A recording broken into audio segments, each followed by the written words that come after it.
everyone, it's Becky from Book Obsessed Becky. Okay, so I'm not gonna lie, this is the second time I've recorded this video, and the first time it was like 50 minutes long and the bathroom fan was going crazy and the squirrel outside was driving me nuts, and I said a lot of ums and likes. So this time around I'm gonna try to be better about the ums and the likes because I was driving myself crazy trying to go back through and edit it. So I've decided on this channel I am not going to do a monthly TBR because I am a mood reader and I tend not to stick to a TBR, and it's kind of frustrating for people that might want to actually hear me talk about those books at the end of the month that I said I was going to read and I didn't end up reading. So I'm just going to kind of wing it, and it'll be kind of like a surprise at the end of the month of what I've read. So I've read 7 books this month. I've DNF'd one, my nose itches. And I have my notebook here this time with notes on it, so hopefully I don't get lost in thought. At the end of the video, I'll talk about the book that I DNF'd. I'm going to try not to look at my phone too much, but there are 2 or 3 books I'm going to talk about off of my phone because the first one is the DNF, but then the other 2 are books in a series. So I'm not really going to talk too much about the book in the series, but more about the first book. And I have read through Kindle, regular books, and audiobooks this month. So starting out, I'm looking down at my notes. I started the month off with an author I've never read before. I'm reaching over because the table's right here and I've got books on it. With an author I've never read before, and it is a thriller, and I was totally like shocked, I guess, when I finished the book, and I loved it. And it was None of This Is True by Lisa Jewell. I received this from Book of the Month, but I actually took it out from my library and I listened to it on audio, and I'm so glad that I did because the audio was, if you think about like a great podcast where there's like a huge cast of characters and there's music and background noise and all of that sort of thing, that's kind of how it was. It was a full cast with this book, and I thought it was fantastic. So I'm going to keep looking down at my notes, and I apologize for that. We're following Josie and we're following Alex. 2 women, both 45. Their birthdays are on the same day. They first meet in a restaurant on their birthdays, and Josie is low-key obsessed with Alex at the restaurant, and later on she purposely meets Alex one day in front of, I think it was Alex's children's school or something like that, and she tells Alex that she has a story that she wants to tell her about her life. Alex is a semi-famous podcaster. She's also a journalist, so her interest was definitely piqued. Alex's podcasts are always done about women that have overcome struggles, and she's getting kind of tired of doing stories like that, and she wants something different, but she doesn't really know what she wants. So when Josie approached her, she was really interested in what Josie had to say, and Josie just kind of teased it out a little bit. She didn't say too much, but it was enough to pique Alex's interest. Now, Josie is married to a 72-year-old man, and she has 2 adult children, one that she hasn't seen in years and one that lives with her at home. Alex is a mom.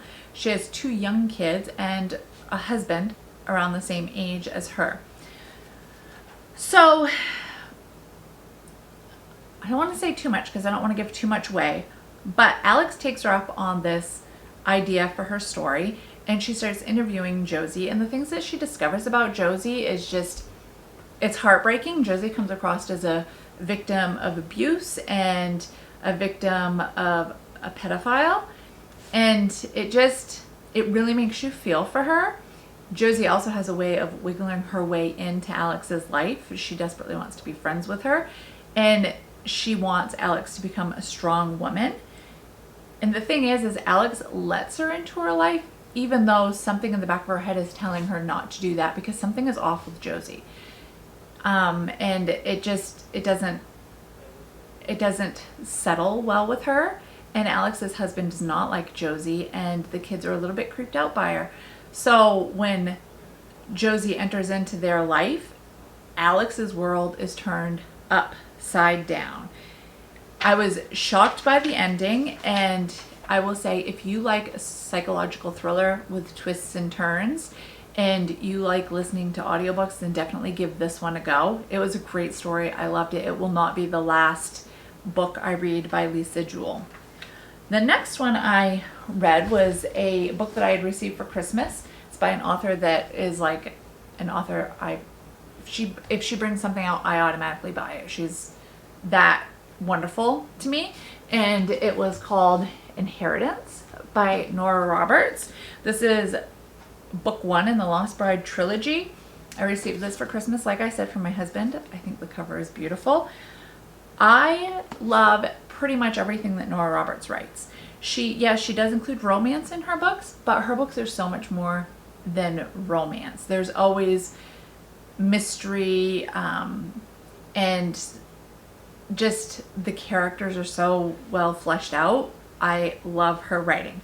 So in this one, we are following a woman named Sonia.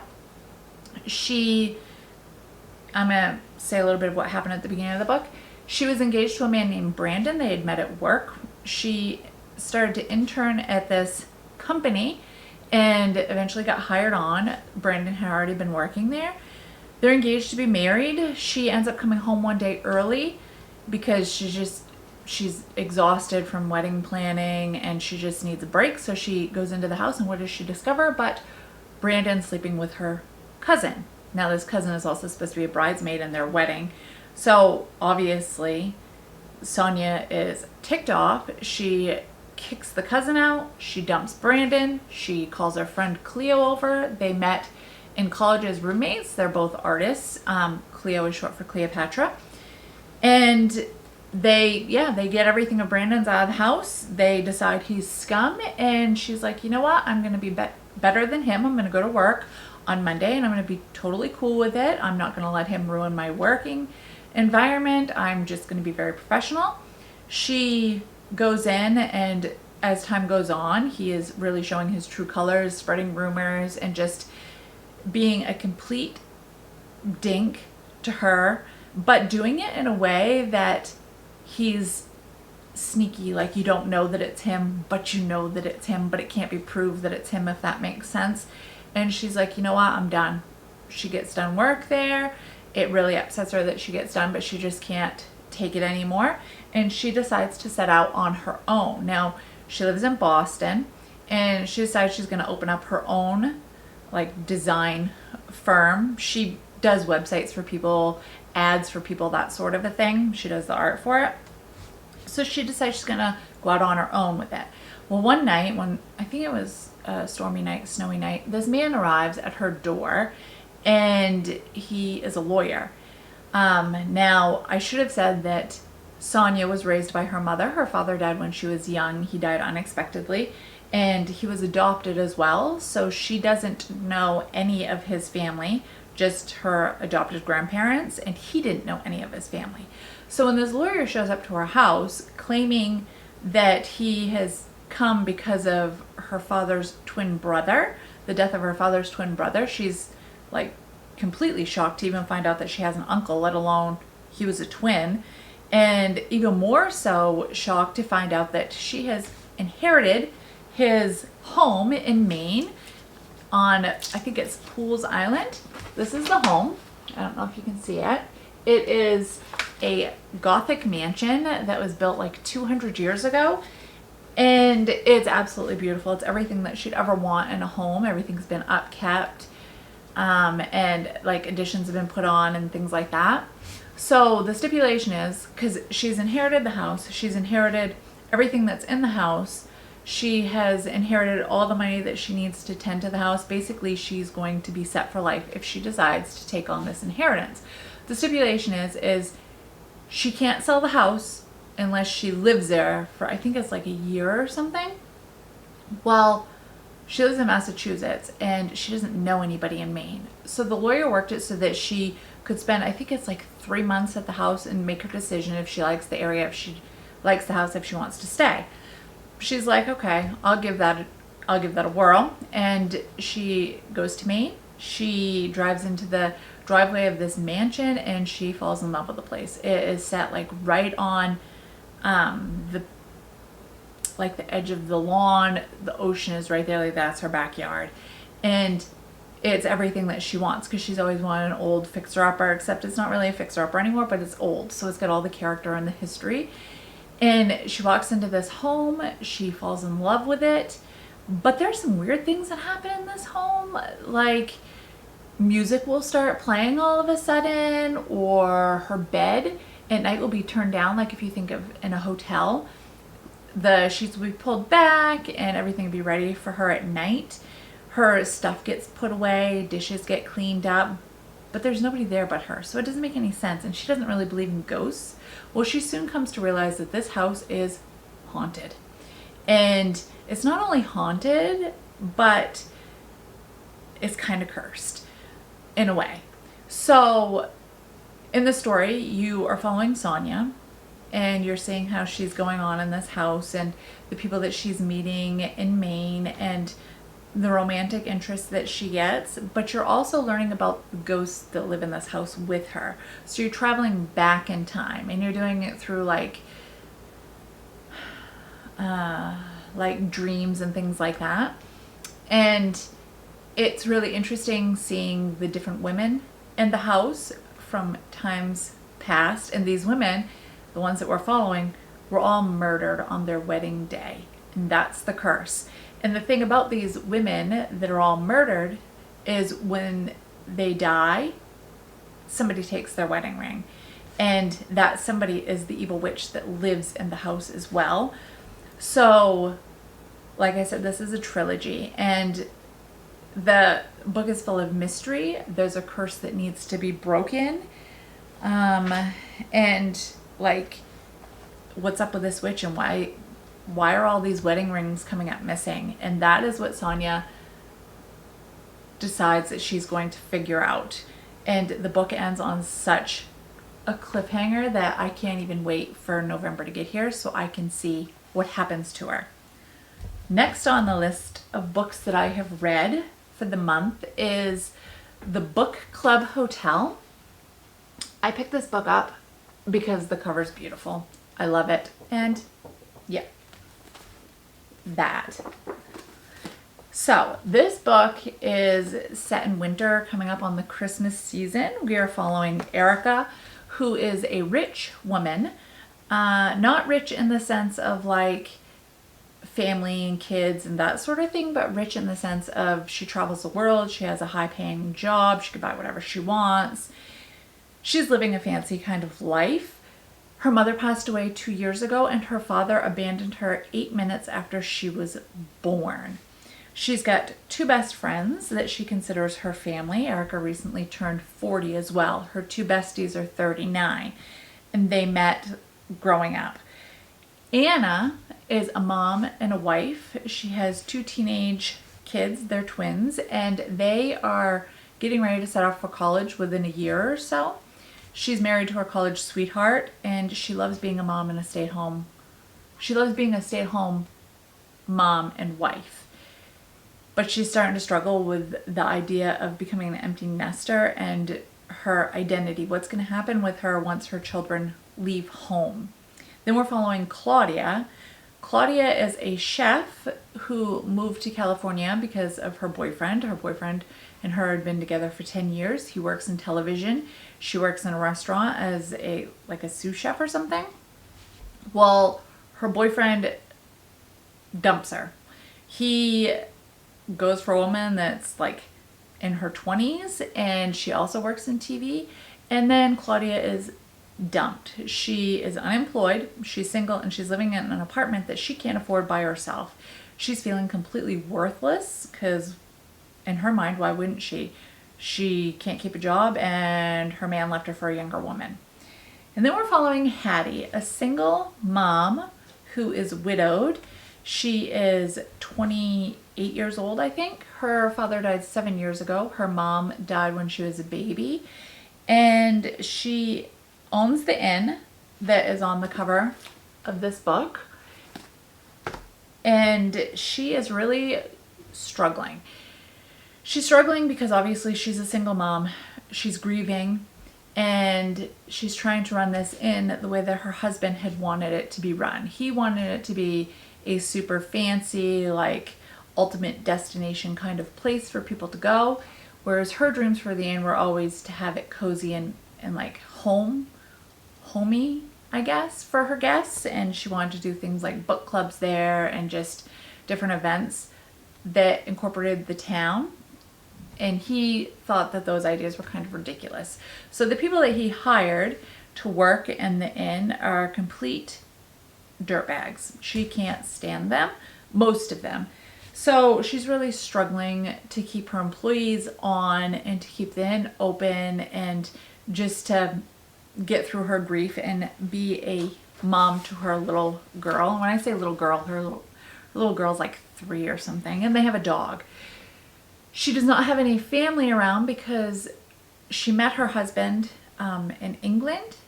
That's where she was born and raised, and they moved to Vermont to this little town where they bought this inn. And it is everything that you would think of for a cozy inn when you're thinking of cozy inns in wintertime in Vermont and that sort of thing. Now, the first 3 women, Erica, Anna, and Claudia, always have a book club that they meet. They have a book club and they meet 1 week a year to do their book club. And normally they do it in the summertime, but this year they had to bump it to the winter. And Erica is always in charge of choosing the location for the book club.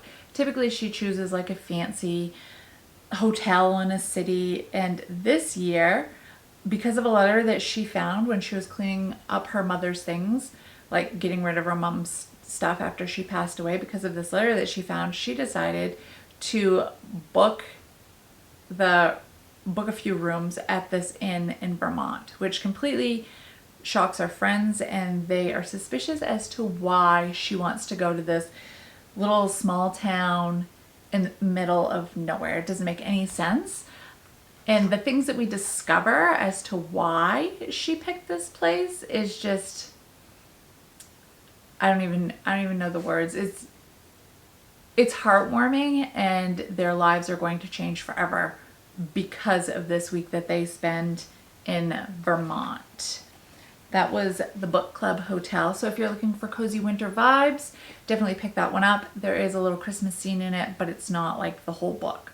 I loved it. The next book I picked up was on my Kindle, and it was Emily Wilde's Encyclopedia of Fairies. I bought this book with the birthday money I talked about earlier on the channel. I was going to do a birthday book haul and I never got around to it, and since my birthday was in May, it would be kind of dumb to do the book haul now. But Emily Wilde was one of the books that I had gotten on my Kindle. So this is a cozy fantasy for sure, but I will tell you that it is not fairies like you think about Tinkerbell. I was kind of expecting like a Tinkerbell type experience reading this book, and it is nothing like that. If you've read Spinning Silver, it's kind of more like those types of fairies, and some of them are evil and murdering types. So that was a bit of a shock to the system, but again, super cozy. So, which sounds kind of weird, but trust me, the vibes are there, and it takes place in winter. So Emily is a super smart professor at Cambridge. She is the youngest professor there. She has an interest in fairies, and like I said, she's super smart, but she has absolutely no people skills, which is fine because she likes books and research, and she wants to write a book on fairies. She wants to call it the Encyclopedia of Fairies. There is no other book that exists like this. So she goes to different areas to study these different fairies. Well, there's this type of fairy called the Hidden Ones, I believe, and they are found off the coast of Norway. So she ventures to this little island off the coast of Norway to learn about these fairies. She ends up in this little shack in this little village where the people are nice, but she easily offends them, and she can't figure out why. But she doesn't really care because she doesn't care about becoming friends with the villagers. She's there for the research. She also works with a man named Wendell, and Wendell is the complete opposite of her. He is very glamorous, very handsome, very social, has to be the center of attention. Like, he thrives on things like that. He's lazy though. He has a lot of people do work for him, and then he puts his name on it. Well, after Emily had been at this shack for a while. He writes and he says, I'm joining you. I don't care what you think. I'm going to be there in like a week. Well, she's freaking out because they get along at work, but they're not like friends in her mind. You know, she tolerates him, basically. Well, he ends up showing up. He's got a couple of people with him to help him, and the townspeople are just, they love him. They are kind of enchanted by his good looks, and they love his personality and his energy, and they just kind of flock toward him, and she doesn't get it. Like, she could see that he's handsome, but she also finds him to be annoying. She doesn't let it bother her. She continues on with her work. He decides that he's going to help her, like, find these fairies and all of that goes along with finding the fairies. And he also has a secret quest that he hasn't told her about. The fae that they're searching for are kind of creepy and dangerous, and Emily finds herself in some situations that aren't ideal. Some of them are downright like death threatening, and yeah, but it's so good. And we discover some things about Wendell that Emily kind of was thinking about, but she didn't really come out and say. It could be mind-blowing for some people, I guess. I really enjoyed this book. I loved all the coziness of it. I loved the, I don't know, like the landscape scenes. I loved the villagers. There was a little fairy in here that I thought was super cute sounding, so that was exciting. If you're looking for cozy vibes, cozy winter vibes, if you like reading stories about fae, then definitely pick that one up. And I believe the second one has just come out not too long ago, so that's exciting. Okay, the next book I read, I got from the library, and I listened to it on audio, and that was Stephanie Plum, Dirty 30. So if you have heard of the Stephanie Plum series, this is book 30 in that series. And because it's book 30, I'm not really going to talk about what this book is about. So I will talk about the first book so you can kind of get an idea of what you're going to be getting into in this series. And the first book is called One for the Money. That's what it looks like. And it's written by Janet Ivanovich. And Amazon's description of the book is Meet Stephanie Plum, a bounty hunter with an attitude. Stephanie's opinion, toxic waste, rabid drivers. Wait, I'm going to start again. Meet Stephanie Plum, a bounty hunter with attitude. In Stephanie's opinion, toxic waste, rabid drivers, armed schizophrenics, and August heat, humidity, and hydrocarbons are all part of the great adventures of living in Jersey. She lives in Trenton, New Jersey. She's a product of the burg, a blue-collar pocket of Trenton where houses are attached and narrow. Cars are American, windows are clean, and God forbid you should be late. Dinner is served at 6. She's out of work and out of money. Stephanie blackmails her bail bond cousin, Vinny, into giving her a try as an apprehension agent or a bounty hunter. Stephanie knows nothing about the job requirements, but she figures her new pal, Ranger, who is also a bounty hunter, can teach her some stuff along the way. Her first assignment is to nail her ex-boyfriend Joe Morelli, who is also a former vice cop, on the run from a charge of murder. So Joe and Stephanie were a thing. Stephanie lost her virginity to him when she was 16 years old. There's powerful chemistry still between them. And she says that the chase for catching him should be interesting. So I recently read a review about Dirty 30, and the review said that the girl that did the review said that she had stopped reading those books for a couple of years, and then she decided to pick up the new one, and nothing has changed in the books, really. So I think that's absolutely accurate, but they're still such a good read, and I've only ever listened to them on audio. If you love crazy family dynamics, like a father that's obsessed with the TV that's retired but sometimes runs a cab, a mother that's always worried about what the neighbors are going to think and because her daughter's not married, and then a crazy grandmother that's always talking about toting around a gun in her purse and always wanting to go on adventures. If you love hilarious side characters, if you are into love triangles and mysteries, and you like unlikely heroes, then absolutely pick this book up. This, like the first book in the series. I mean, you could probably pop in anywhere, but I tend to read in order. I love these books. I always have a good time reading them. They make me laugh out loud.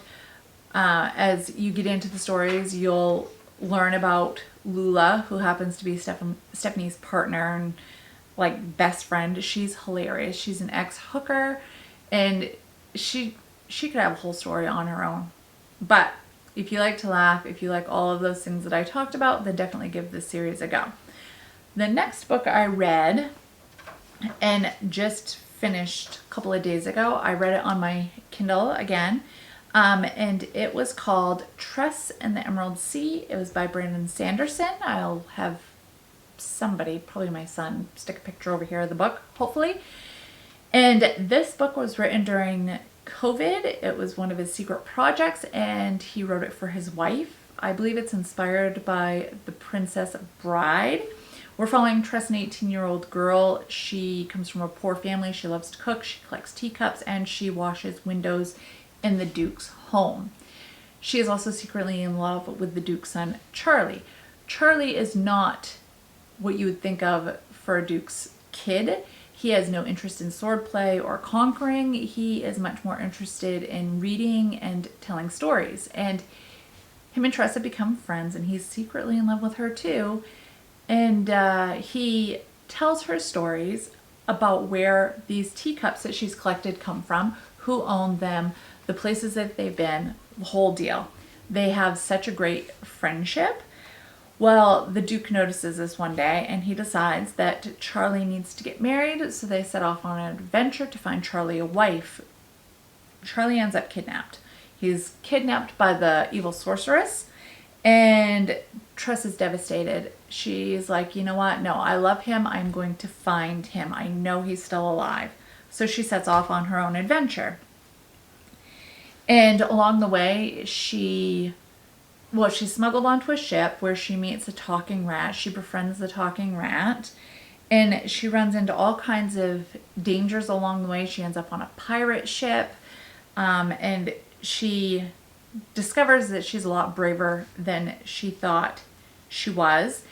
The story mainly takes place on a ship in an ocean, but it's not an ocean like what you think about with water. It's an ocean that's filled with dangerous spores. Now, these spores are deadly. If you inhale them, get them in your eyes, vines will sprout out of your body and destroy you. Like, they can sprout from your mind, they can sprout throughout, like through your chest, wherever. So it's like you got these huge vines coming up out of you, which is obviously going to kill you. The story is full of adventure. It's full of bravery. It's full of like quirky characters. There's a curse that needs to be, is it solved? Broke, I guess, for one of the crewmates on the ship that she's on, and she needs to find the love of her life. If you like the way all of that sounds and you like cozy fantasies, then definitely pick up Tress and the Emerald Sea. I really loved it. The next book I read I was reading it while I was reading Tress and the Emerald Sea is another Brandon Sanderson book, and I do not recommend reading two Brandon Sanderson books at the same time because it will blow your mind. Like, with all the world building. Sorry, my camera cut out again. Okay, so the next book I'm going to talk about is another Brandon Sanderson. I don't know where I left off. So it's another Brandon Sanderson, and I read it at the same time as reading Tress. The book I read was called Words of Radiance. It is book 2 in the Stormlight Archive series. And yeah, I don't recommend reading two Sandersons at the same time because the world building, the magic, the characters, there's so much going on, and to try to keep everybody straight in your head for each book is overwhelming. Like, I found myself waking up with random words in my head from the different books and random names just in my head for no reason. They would just be there.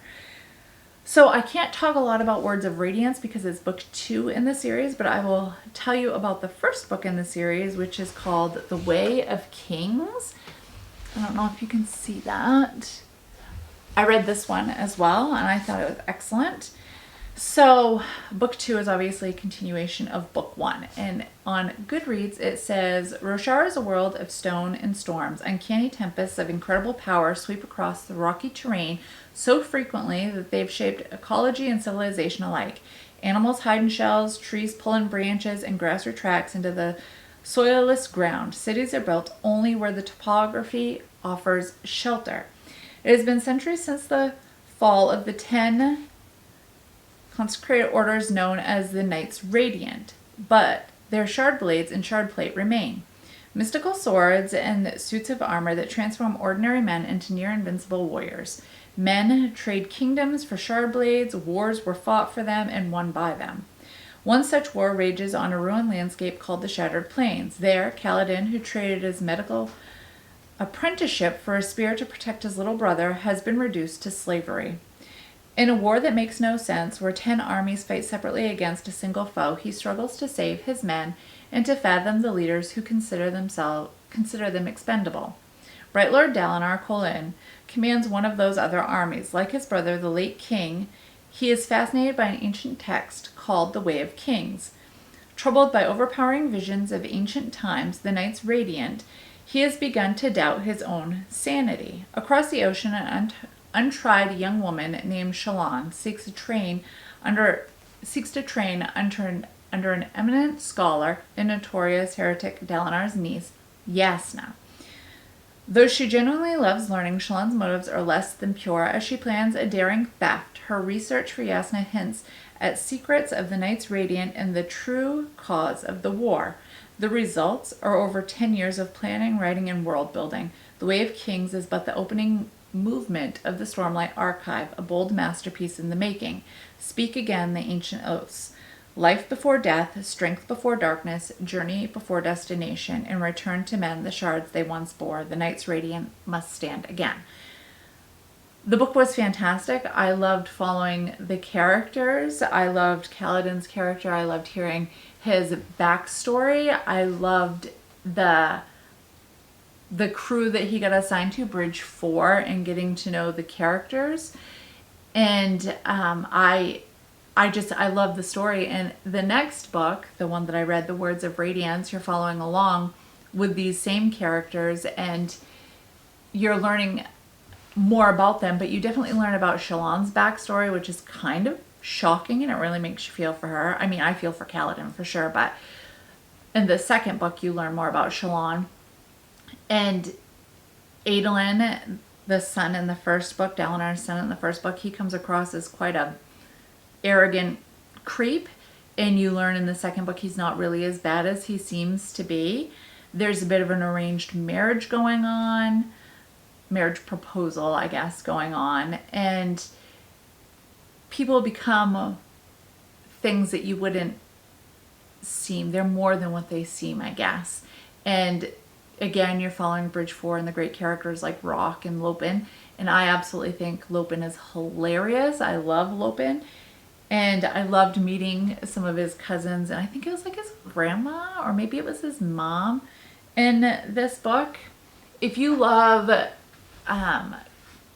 amazing world building, if you love magic, if you love epic fantasy stories and battles and good versus evil with fantastic characters that really have depth to them, in a world that'll just completely suck you in, then you absolutely need to give this series a go. Granted, I only finished book 2, but I'm eager to get to book 3 once my brain is a bit unfried from my craziness of reading Tress and the Emerald Sea and Words of Radiance together, because wow. All right, Now, the book that I DNF'd, I'm going to pull it up on Goodreads. I'm trying to find it on here. Hold on. I got it from NetGalley, and I was really hoping to like it. It said something about if you love Ferris Bueller's Day Off or something, you'd love this book. Well, I didn't watch Ferris Bueller's Day Off, so I have no idea what it's about. But the book is called Clover Henry's Day Off. And I'm going to read you the blurb. I DNF'd it because there's so many books I want to read, and this one just was not holding my attention.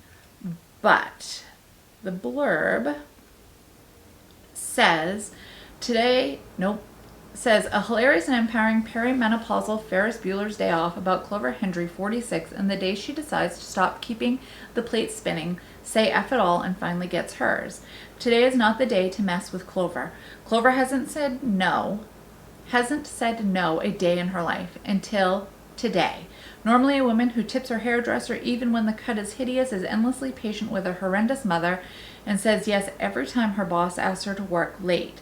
Today, things are going to be very different because Clover is taking the day off. Today, she's going to do and say whatever she likes, even if it means her whole life unravels. What made Clover change her ways? Why doesn't she care anymore? There's more to this day than meets the eye. Clover's day off is a joyful, raging, galvanizing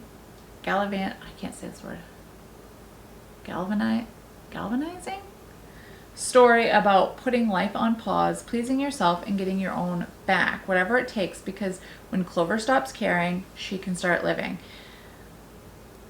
It sounds great. It does, and I was really looking forward to it. I got 40% of the way through, and I just couldn't deal with it anymore. I had so many books I wanted to get to, and I was just not interested in going back to it. I could see why people would love it. It wasn't for me, and maybe it wasn't for me because in the opening part of the book, it talks about Clover waking up. She has a terrible headache. She goes into her medicine cabinet and she finds some old pills that her husband had after he had had a surgery of some sort. They were Vicodin pills anyways. So she decides she's going to pop them.